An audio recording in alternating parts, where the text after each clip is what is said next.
नमस्कार साथियों, मेरा नाम है सतीश शर्मा और फीटर के जो हम नीमी की पीडीएफ है जिसमें क्वेश्चंस दिए गए हैं उनको सॉल्व कर रहे हैं, जिसमें एक वीडियो मैं पहले बना चुका हूं। आज दूसरा वीडियो में लेकर के आया हूं। पहले वीडियो में हमने 21 से लेकर के 50 तक के क्वेश्चन हैं वो फर्स्ट सेमेस्टर के सॉल्व किए थे। आज 51 से लेकर के आगे 80 तक के क्वेश्चन हम सॉल्व करने वाले हैं। साथ में उनका डिटेल जो डिस्कशन है वो करने वाले हैं और क्या क्या क्वेश्चन इनमें से निकल के आएंगे ये हम यहाँ पे बात करने वाले हैं। तो जो भी साथी चैनल पे अगर नए हैं तो वो एक तो चैनल को भाई सब्सक्राइब कर ले। और मैंने कल भी कहा था, आज सुबह एक वीडियो डाला था उसमें भी कहा था भाई कि आप जब ये अटेम्प्ट कर रहे हो सारे के सारे क्वेश्चन मेरे साथ साथ, तो आप ज़रूर कमेंट करके बताया करो कि आपके मार्क्स कितने आए हैं। लेकिन एक आध साथी को छोड़ करके कोई नहीं बताता, या तो मेरे ख्याल से किसी के क्वेश्चन सही नहीं हो पा रहे हैं या उनको शर्म आ रही है बताते हुए, या वीडियो पूरा नहीं देख रहे हैं या देख करके ऐसे ही चले जा रहे हैं। तो ऐसा ना करें, ईमानदारी से देखने के बाद आपके कितने क्वेश्चन, जैसे आज 30 क्वेश्चन करेंगे तो 30 में से आपके कितने क्वेश्चन एकदम करेक्टली सही हुए हैं। अधिकतर साथियों के मेरे ख्याल से सारे क्वेश्चन सही हो जाते होंगे जिन्होंने इन पीडीएफ्स को 2-4 बार पढ़ रखा होगा। हम इनका डिटेल्ड डिस्कशन कर रहे हैं कि क्वेश्चन समझना कैसे है और इसमें से बाकी क्वेश्चन कैसे बन सकते हैं, वो सारी बातें हम यहाँ पे करने वाले हैं। तो जो भी मेरे साथी यहाँ पे जूनियर इंस्ट्रक्टर की तैयारी कर रहे हैं या आईटीआई में पढ़ रहे हैं या रेलवे वगैरह की तैयारी कर रहे हैं, उन सब के लिए ये काफ़ी महत्वपूर्ण सेशन होने वाला है। तो जिन भी साथियों को वीडियो अच्छा लगे लाइक करके जाएं और जाते समय कमेंट जरूर करके जाएं भाई, ऐसे नहीं जाएगा कोई भी, ठीक है। तो अभी बात कर लेते हैं हम क्वेश्चन नंबर 51 की। सबसे पहले नेम द फाइल, इस रेती का नाम बताएं, क्या नाम है। तो ये स्पेशल्स फाइल है, आपको सारे डायग्राम याद होने चाहिए प्रत्येक रेती के दिखने में, कौन सी रेती कैसी दिखती है। यहाँ पे तो 4 ऑप्शन दिए गए हैं आपके सामने, barrette file, reflex file, crossing file और मिल्सा फाइल। आपको बताना है सही आंसर क्या है। आप अपना आंसर नोट कर लें। यहाँ पे हमारा जो आंसर है ऑप्शन बी के साथ में चला जाएगा, जो रिफ्लेक्स फाइल है वो इसका सही आंसर है। दोस्तों बात करते हैं साथ में question number 52, what is the name of the vice, इस वाइस का नाम क्या है। तो वाइस आपके सामने है, पिछले वाले वीडियो में हैंड वाइस का आया था, इस वाले में ये 4 ऑप्शन दिए गए हैं, pin vice, pipe vice, hand vice और मशीन वाइस। तो सभी साथियों को ऑलमोस्ट पता होगा, काफ़ी इजी क्वेश्चन है। ये पिन वाइस है जिसमें छोटी चीज़ें पकड़ी जा सकती है, पेन की तरह इसको घुमा करके हम यहाँ पे किसी भी चीज़ को क्लैंप है वो कर सकते हैं, ठीक है। घुमाने से जो इसके आगे जो 3 जो दिए गए हैं टाइट हो जाते हैं, पकड़ लेते हैं किसी छोटी चीज़ को। क्वेश्चन नंबर 53 की मैं यहाँ पे बात करूँ, which grinding machine is use for heavy duty work, heavy duty work के लिए कौन सी ग्राइंडिंग मशीन है वो काम में ली जाती है। देखिए सबसे पहले है bench grinder, portable grinder, pedestal grinder और सरफेस ग्राइंडर। तो ये जो तीनों मशीनें हैं ना, ये छोटी मशीनें हैं। पेडिस्टल ग्राइंडर है वो इसके सामने बड़ी मशीन है। हैवी ड्यूटी के लिए हम पेडिस्टल ग्राइंडर का उपयोग है वो करते हैं, ठीक है। अगला क्वेश्चन हमारा 54 का, which chisel is used for separating materials after chain drilling, chain drilling के बाद हम मटेरियल को हटाने के लिए कौन सी चीजल का इस्तेमाल करते हैं।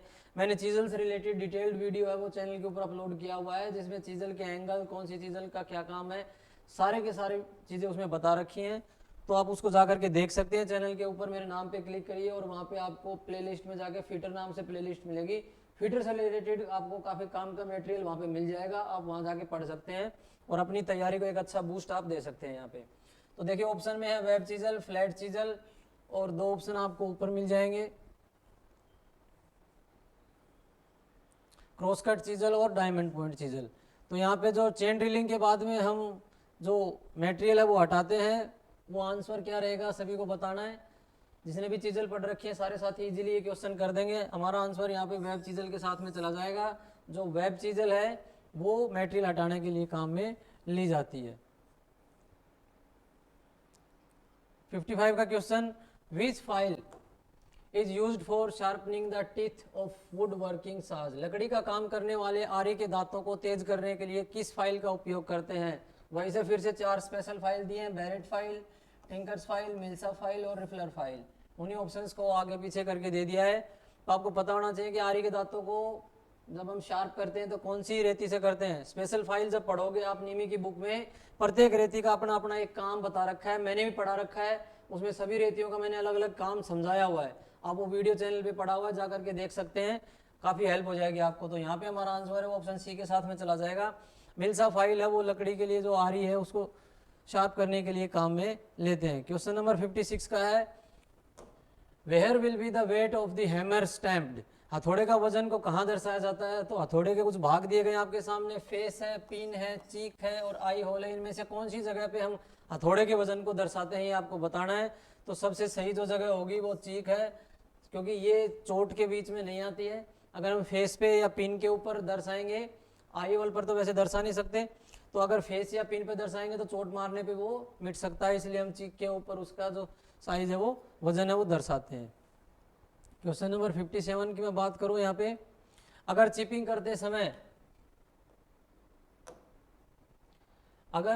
करते समय छेनी का निकासी कोण अनुशंसित कोण से कम है तो क्या प्रभाव होगा? What will be the effect if the clearance angle of A chisel is less than recommended angle. यानी दिए गए रिकमेंडेड एंगल से अगर क्लियरेंस एंगल हम कम कर दें, वो जो चीजल वाला डायग्राम है इसमें चीजल इस तरीके से आकर के और ऐसे बनी हुई है, ये सरफेस है, ये यहाँ पे क्लियरेंस एंगल है, इस तरीके से बनाएंगे तो ये यहाँ पे जाएगा, ये बीच का कटिंग एंगल है, और यहाँ पे एक लाइन में खींचूं तो ये जो बच गया ये बीच का ये रैक कोण है, ठीक है।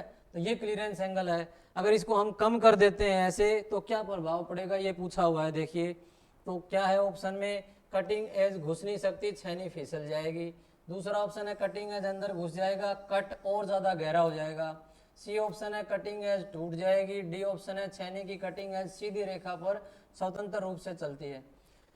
आपको बताना है कौन सा ऑप्शन सही है। काफ़ी इजी क्वेश्चन है, अगर ध्यान से पढ़ेंगे आप या समझ पाएंगे तो देखिए अगर हम इसका क्लियरेंस एंगल कम कर देंगे तो चीज़ कुछ इस तरीके से हो जाएगी और चोट मारते ही आगे फिसल जाएगी, कटिंग हो गई। नहीं तो हमारा जो ए ऑप्शन है वो एकदम सही करेक्ट आंसर यहाँ पे रहने वाला है। इसमें मैंने और क्वेश्चन भी बताए थे कि अगर क्लियरेंस एंगल कम होता है तो रेक एंगल पे क्या प्रभाव पड़ेगा, तो रेक एंगल बढ़ जाएगा, और अगर रेक एंगल कम होता है तो क्लियरेंस एंगल बढ़ जाएगा। दोनों एक दूसरे के इन्वर्सली प्रोपोर्शनल है यहाँ पे है।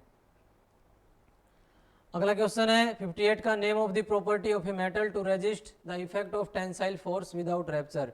टूटे बिना तन्यता बलों के प्रभाव का विरोध करने वाली धातु की प्रॉपर्टी का नाम बताइए। तो यहाँ पे काफ़ी साथी यहाँ पे तन्यता को देखकर आंसर डक्टिलिटी न कर दे भाई, मैं पहले बता देता हूँ। चार ऑप्शन है, डक्टिलिटी, टेंसिटी, इलास्टिसिटी और मेलिएबिलिटी। काफ़ी मेरे साथी क्या करेंगे, सबने अच्छी तैयारी कर रखी है, लेकिन समझने का फिर मैंने फिर कहा किसी को जल्दबाजी नहीं करनी है, प्रत्येक क्वेश्चन को बड़े ध्यान से बड़ी अच्छे तरीके से समझ के और फिर आंसर करना है। कोई कितना ही अच्छी तैयारी करके चला जाए, समझ के फिर में हम हमेशा गलत आंसर है वो जरूर कर देते हैं यहाँ पे। तो फिर से वही चीज़ है, आप ऑप्शन में डक्टिलिटी, टेंसिटी, इलास्टिसिटी और मेलिएबिलिटी। तो टूटे बिना तन्यता के बलों पे, यहाँ पे तन्यता यानी कि टेंसिटी, टेंसाइल जो फोर्स है उनका विरोध करती है, जो वो ऐसा कौन सा गुण धर्म है धातु का वो बताना है यहाँ पे। तो हमारा जो आंसर है वो टेंसिटी हो जाएगा।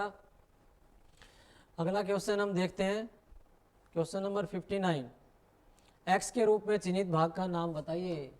तो सारे भाग आपने याद कर ही रखे होंगे इसके। ये हमारा यहाँ पे क्या है, देखिए ऑप्शन में एनविल है, थिम्बल है, स्पिंडल है और स्पिंडल लॉक है। तो यहाँ पे जो हमारा आंसर है वो ऑप्शन ए हो जाएगा। ये एनविल है, ये आपका स्पिंडल है, ये आपका फ्रेम है, यहाँ पे आपका लॉक दिया गया है, ये आपका थिम्बल है, ये जो लाइन यहाँ पे लगती है ये जगह है, इसको स्लीव कहते हैं, ये लास्ट में है ये रेचेट स्टॉप है। रेचेट स्टॉप से भी आपको क्वेश्चन देखने के लिए मिल सकता है। अगला क्वेश्चन है, मीट्रिक आउटसाइड माइक्रोमीटर की एक्यूरेसी क्या है, यानी कि आपको लिस्ट काउंट यहाँ पे बताना है। तो सभी साथी काफ़ी इजीली बता देंगे, ऑप्शन ए हमारा सही है। यहाँ पे 0.01 mm आउटसाइड माइक्रोमीटर का लिस्ट काउंट होता है, यही इसकी एक्यूरेसी कहलाता है। क्वेश्चन नंबर है 61 कि एक्स के द्वारा चिन्हित भाग का नाम बताइए। आपको नाम बताना है कि ये जो एक्स आप देख लें, यहाँ पे ऑप्शन ऊपर है, मैं वहाँ दिखाता हूँ आपको, ये आपने देख लिया।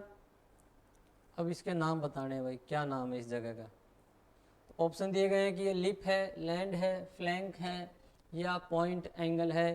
तो काफ़ी इजी है, ये लिप, लैंड, फ्लैंक और पॉइंट एंगल।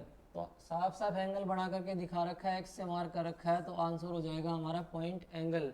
लिप कौन सा होगा, उसके नीचे के जो दो सरफेस हैं, देखिए मैं दिखा देता हूँ आपको सारी चीज़ें। इसके अंदर क्या हो गया भाई, इसके अंदर ये वाली जो जगह है ये है, इसको यहाँ पे कहेंगे लिप, ठीक है।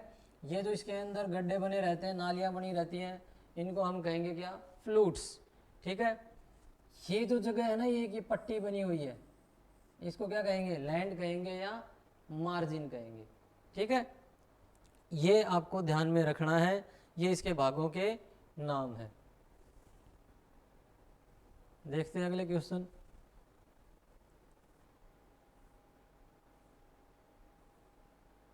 क्वेश्चन नंबर 62 का यहाँ पे दिया गया है, ड्रिल सैंक में किस प्रकार का टेपर दिया जाता है। बहुत ही अच्छा क्वेश्चन है, बहुत इंपॉर्टेंट है, बाकी जिन्हें पढ़ रखा है उनके लिए काफ़ी इजी क्वेश्चन है।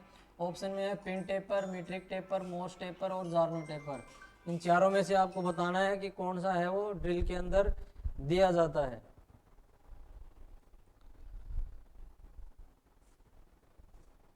अपना आंसर आप बताइए। तो यहाँ पे मैं बता दूं कि ड्रिल मशीन के अंदर या टेल स्टॉक के स्पिंडल के अंदर, इन सभी के अंदर, या जो अपने टेपर सैंक ड्रिल बिट है उसके अंदर, सभी के अंदर मोर्स टेपर दिया गया है।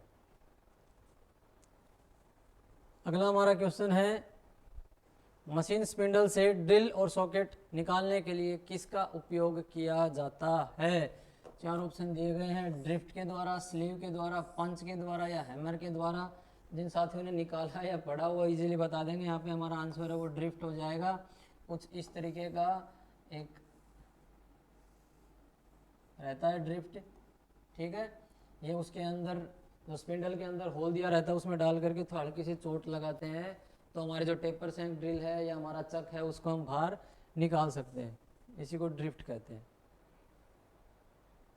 अगला क्वेश्चन है 64 का, name of the tap wrench used in the restricted place. प्रतिबंधित स्थान पर उपयोग करने के लिए वाले टैप रेंच का नाम बताइए, यानी कि कौन सा टैप हैंडल है जो थोड़ी सकड़ी जगह हो वहाँ पे यूज ले सकते हैं। यहाँ पे तो ऑप्शन देखिए, box type tap wrench, T handle tap wrench, सोली टाइप टैप रेंच और double handed adjustable tap wrench. बाकी के सारे एक जैसे हैं लगभग। यहाँ पे जो हमारा आंसर सही है वो बी ऑप्शन हो जाएगा। जो टी हैंडल टैप रेंच है उसको हम ऐसी जगह पे यूज ले सकते हैं जहाँ पे केवल हल्का सा छेद दिया गया हो, वो वाला हमारा काम में नहीं आए। अगला जो क्वेश्चन है हमारा, in the isometric thread calculate the tap drill size for M10 into 1.5 thread. ठीक है, आपको साइज दिया गया है थ्रेड का, M10 मीट्रिक थ्रेड है और पिच दी गई है 1.5। आपको टैप ड्रिल साइज निकालना है।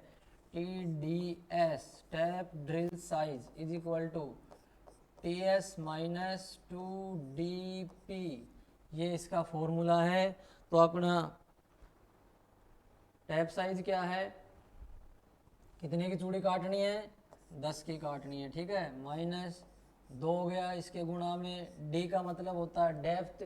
डेप्थ अपन ले लेते हैं मीट्रिक थ्रेड की 0.61। ठीक है, और इसके बाद पी यानी कि पिच कितनी दे रखी है इंटू में 1.5। इसको जब हम सोल्व करेंगे तो हमारा कैलकुलेशन निकल करके आएगी 8.17 के आसपास mm। तो हमारा जो आंसर है वो इनमें से कौन सा हो जाएगा, देखिए आपके सामने चार ऑप्शन दे रखे हैं। 8.17 के नज़दीक सबसे ज़्यादा आंसर कौन सा है, 8.2। ऐसा ज़रूरी नहीं है कि जितना आपका आंसर निकल के आए वो एग्जैक्ट फिगर यहाँ पे मैच हो, उसके आसपास का जोन सा भी आंसर रहेगा वही सबसे सही आंसर है। तो 8.2 हमारा mm है वो सही आंसर हो जाएगा। ये टैप ड्रिल साइज निकल करके आ जाएगा। ये फॉर्मूला नोट कर लें जिस भी साथी के नोट नहीं कर रखा हो तो। अगला क्वेश्चन हमारा, ड्रिलिंग ऑपरेशन में फीड की इकाई क्या है। ये भी बहुत अच्छा क्वेश्चन है। फीड की इकाई बताना है आपको, तो यहाँ पे दे रखा है मीटर प्रति रेवोल्यूशन, mm मिलीमीटर प्रति रेवोल्यूशन, मीटर प्रति मिनट या mm प्रति मिनट। तो फीड की इकाई पूछा है आपसे, तो यहाँ पे हमारा जो आंसर है वो ऑप्शन बी के साथ में चला जाएगा। मिलीमीटर प्रति रेवोल्यूशन फीड की इकाई रहती है ड्रिलिंग करते समय। अगला जो क्वेश्चन है हमारा 67 का, वर्नियर कैलिपर में एक्स के रूप में चिन्हित भाग का नाम बताइए। ये आपका चिन्हित भाग है एक्स के रूप में, इसका नाम बताना है। तो ऑप्शन दिए गए हैं बीम, फिक्स्ड बार, डेप्थ बार और थंब लीवर। तो देखिए वर्नियर कैलिपर की क्या खास बात है, ये बाहरी माप भी लेता है, ये अंदरूनी माप भी लेता है और ये गहराई भी मापता है। तो गहराई मापने के लिए काम में लेते हैं। तो यहाँ पे गहराई किससे संबंधित होगी, डेप्थ बार। इसको क्या कहेंगे हम, डेप्थ बार कहेंगे। सही आंसर हमारा सी ऑप्शन हो जाएगा यहाँ पे। ठीक है, अगला जो क्वेश्चन है हमारा, what is the accuracy of protractor head in combination set. Combination set में प्रोटेक्टर हेड की एक्यूरेसी यानी कि लिस्ट काउंट कितना ये बताना है। 4 ऑप्शन दिए गए हैं, 1 डिग्री है, 5 डिग्री है, 5 मिनट है, 5 सेकंड है। तो आपको सही आंसर बताना है कि कौन सा है। देखिए प्रोटेक्टर हेड जो कॉम्बिनेशन सेट में होता है उसका जो लिस्ट काउंट है वो 1 डिग्री होता है, तो ए ऑप्शन हमारा सही हो जाएगा। अगर यहाँ पे आपसे वर्नियर बेवल प्रोटेक्टर पूछते तो उसका हमारा आंसर होता है यहाँ पे 5 मिनट। ठीक है, अगला क्वेश्चन देखते हैं 69 का। एक ट्राई स्क्वायर की परिशुद्धता क्या है, एक्यूरेसी क्या है ट्राई स्क्वायर की, आपको ये बताना है। यहाँ पे 4 ऑप्शन दिए गए हैं, 0.02 mm पर 10 mm लेंथ, 0.004 mm पर 10 mm लेंथ, 0.002 mm पर 10 mm लेंथ और 0.001 mm पर 10 mm length.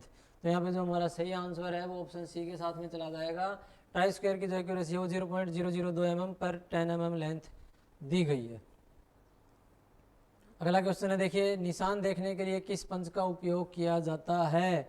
Which punch is use for witness mark. Witness mark डालने के लिए हम कौन सा पंच इनमें से यूज में लेंगे जिससे यानी विटनेस मार्क हमें दिखाई दे जाए, मार्किंग हो जाए हमारी। ऐसे कौन सा पंच है, ऑप्शन है डॉट पंच, पिन पंच, बेल पंच और centre punch.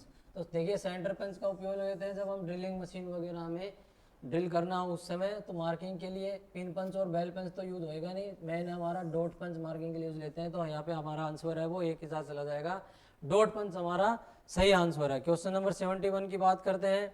What is the name of the caliper having one leg with adjustable divider point and other leg is bent. उस कैलिपर का नाम बताइए जिसकी एक टांग एडजस्टेबल डिवाइस पॉइंट और दूसरी टांग मुड़ी हुई होती है। तो बताइए कौन सा है ऐसा कैलिपर। 4 ऑप्शन है, jenny caliper, inside caliper, outside caliper और स्प्रिंग जॉइंट कैलिपर। तो देखिए स्प्रिंग जॉइंट तो इन दोनों में से, तीनों में से कोई भी हो सकता है, तीनों में स्प्रिंग जॉइंट लगा रहता है। यहाँ पे इन तीनों में से एक बताना है, तो हमारा जो सही आंसर है वो जेनी कैलिपर के साथ चलाया जाएगा जिसकी एक टांग मुड़ी हुई होती है और दूसरे के अंदर एडजस्टेबल जो पॉइंट है वो लगा रहता है। ठीक है, अब बात करते हैं क्वेश्चन नंबर 72 की। यहाँ पे सतह गेज में एक्स के रूप में चिन्हित भाग का नाम क्या है ये आपको बताना है। तो 4 ऑप्शन आपके सामने दिए गए हैं। चिन्हित भाग है आपका ये, तो इसमें बताना है कि ये नट है या स्नग है या स्पिंडल है या स्क्राइबर है। तो हमारा जो सही आंसर हो जाएगा वो स्नग के साथ में, बी ऑप्शन के साथ में चला जाएगा हमारा 72 का। अगला क्वेश्चन है 73 का आपके सामने। देखिए इसमें लिखा हुआ है what is the name of part marked as X in combination set. Combination set में इस भाग का नाम बताइए क्या है। 4 ऑप्शन आपके सामने दिए गए, देखिए इसको मार्क कर रखा है। तो इसमें bevel head, centre head, square head या प्रोटेक्टर हेड 4 ऑप्शन दिए गए हैं। देखिए इसमें 3 हेड होते हैं, सेंटर हेड, स्क्वायर हेड और प्रोटेक्टर हेड। उनमें से ये कौन सा हेड है हमारा, ऑप्शन डी हो जाएगा, ये प्रोटेक्टर हेड है हमारा। चलते हैं अगले क्वेश्चन की तरफ। क्वेश्चन नंबर 74, ये हमारा मार्किंग की तरफ से आ गया। किस प्रकार के डेटम का पालन किया गया है। तो देखिए एज डेटम लिया गया है, पॉइंट डेटम लिया गया है, सेंटर लाइन डेटम लिया गया है या रेफरेंस लाइन का डेटम लिया गया है, बताइए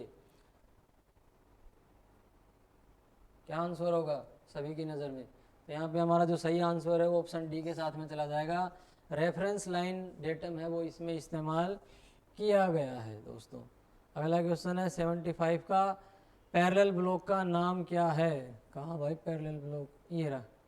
देखिए आपके सामने पैरेलल ब्लॉक दिया गया है, इसका नाम पूछ रखा है, 4 नाम है, solid parallel block, tenon parallel block, angular parallel block या एडजस्टेबल पैरेलल ब्लॉक। तो कई लोग इसको तिरछा देख करके एंगुलर पैरेलल ब्लॉक से चक्कर मत खा जाना भाई। यहाँ पे जो सही आंसर है हमारा वो एडजस्टेबल पैरेलल ब्लॉक से हो जाएगा, ऑप्शन डी हमारा सही आंसर है, इसमें कंफ्यूज नहीं होना है। अगला क्वेश्चन देखिए हमारा, ग्रेड ए बी ब्लॉक के निर्माण के लिए किस मटेरियल का उपयोग करेंगे। तो 2 ग्रेड में पाया जाता है, ए ग्रेड और बी ग्रेड। उनमें से जो ए ग्रेड होता है वो कौन सा आएगा बताइए। 4 ऑप्शन है, tool steel, carbon steel, high quality steel और closely grained cast iron steel. तो यहाँ पे जो हमारा सही आंसर हो जाएगा वो ऑप्शन सी के साथ में चला जाएगा, हाई क्वालिटी की स्टील है वो ए ग्रेड में इस्तेमाल की जाती है। अगर बी ग्रेड की बात आती है तो टूल स्टील हमारा सही आंसर हो जाता है यहाँ पे। अगला क्वेश्चन देखते हैं 77 का, which chisel is used for removing materials on the corner of the keyway, कुंजी मार्ग के कोनों पर पदार्थ को हटाने के लिए किस छेनी का उपयोग किया जाता है। तो मैंने पहले बताया था कि छेनी के सारे क्वेश्चन हमने पहले ही अटेम्प्ट कर रखे हैं, प्रत्येक छेनी का काम मैंने बता रखा है, चैनल पे जाके आप देख सकते हैं। यहाँ पे 4 चीजल दे रखे हैं, flat chisel, diamond point chisel, cross cut chisel, half round नोच चीजल। तो इसके लिए हमारा सही आंसर हो जाएगा डायमंड पॉइंट चीजल है, वो कुंजी मार्ग के कॉर्नर्स को सही करने के लिए काम में लिया जाता है। अगला क्वेश्चन है, किस फाइल में एक दिशा में दांते कटे होते हैं। ये बड़ा अच्छा क्वेश्चन है भाई। बताओ इन चारों में से ऐसी कौन सी फाइल है जिसमें एक ही साइड दांते होते हैं। सिंगल कट फाइल है, कर्व कट फाइल है, या सेकंड कट फाइल है, या डबल कट फाइल है, बताओ।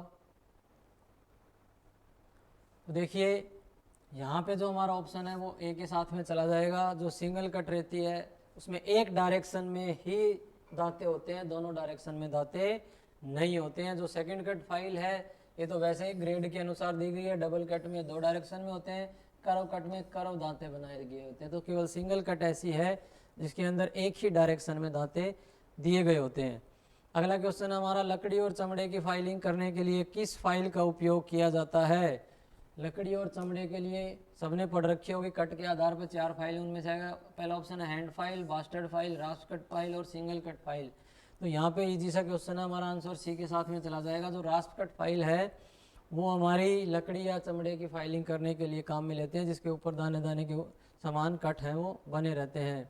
हमारा आज का आखिरी क्वेश्चन है, why the cutting faces of files are slightly bellied on length wise, क्यों फाइलों के कटिंग फेसेज को लंबाई के साइड से थोड़ा सा बेवल किया जाता है, ये बताना आपको कन्वेक्सिटी ऑफ फाइल के रिगार्डिंग है। तो ऑप्शन दे रखे हैं यहाँ पे, वर्क पीस पर उचित पकड़ प्राप्त करें, फ्लैट सतहों की फाइलिंग आसान करने के लिए, फाइल फेस और वर्क पीस के बीच क्लियरेंस प्रदान करने के लिए, फाइलिंग करते समय वर्क पीस पर अधिक दबाव सुनिश्चित करें।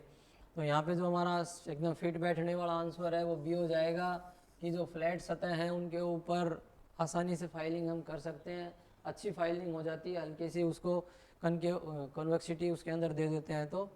तो आज के लिए इतना काफ़ी है।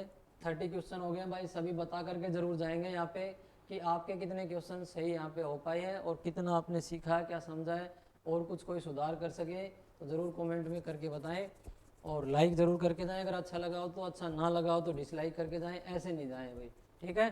तो धन्यवाद दोस्तों, जय हिंद, जय भारत।